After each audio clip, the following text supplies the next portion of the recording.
subsystem of Earth, the powerful system that makes our life possible.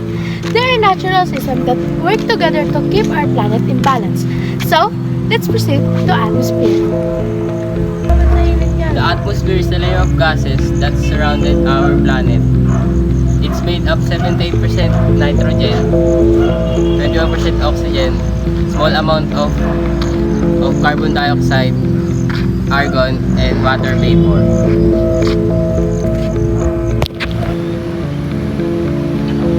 Examples: air, cloud, wind, weather.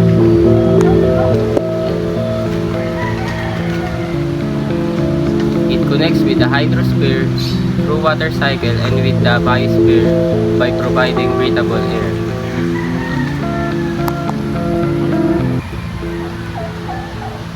Atmosphere is important because it protects living things, provide oxygen, and regulate temperature for life to survive.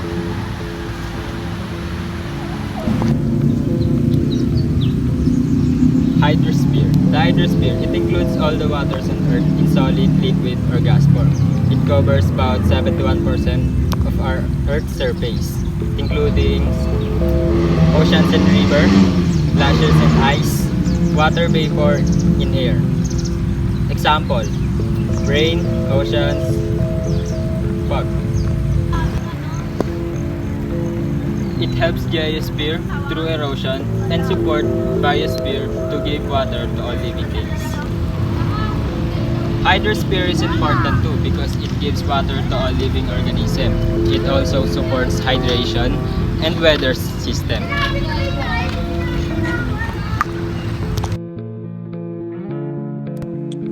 The geospheres includes solid parts of the Earth, crust, mantle, and core. It includes rocks, mountain, soil, and minerals.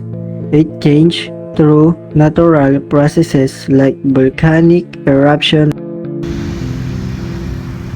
Examples: mountains, soil, and volcanoes, plate tectonics. Connection: it's connected by the atmosphere by land and nutrients and atmosphere during eruption.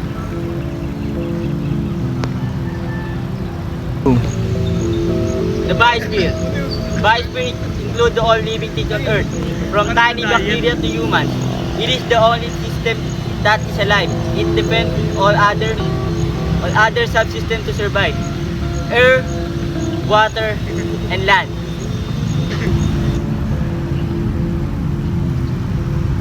For example, plants, humans, animals, forests, and coral reefs. Connection: it's connect atmosphere for the air, the hydrosphere for the water, geosphere for the land and nutrients. The most important is biosphere because it is life itself. Without it, would no humans, animals, or ecosystem.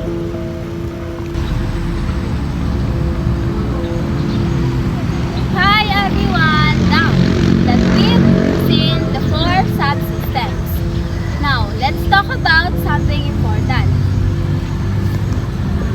You see, Earth is like a giant team.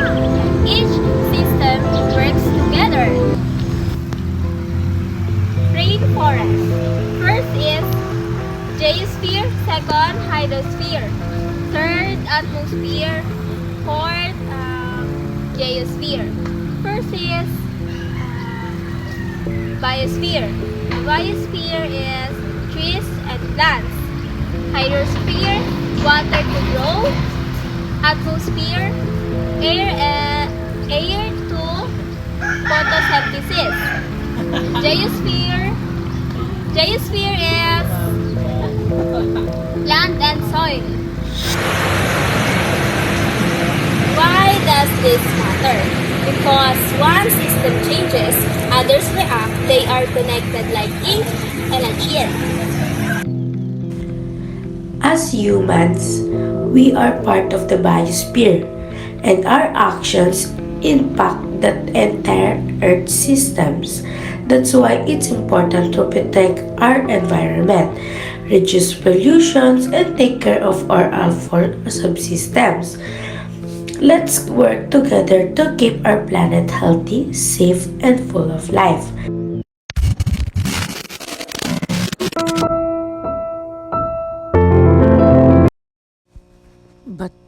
if one subsystem fails? No air, no water, no life. If one subsystem falls, the others are affected. The Earth lost balance.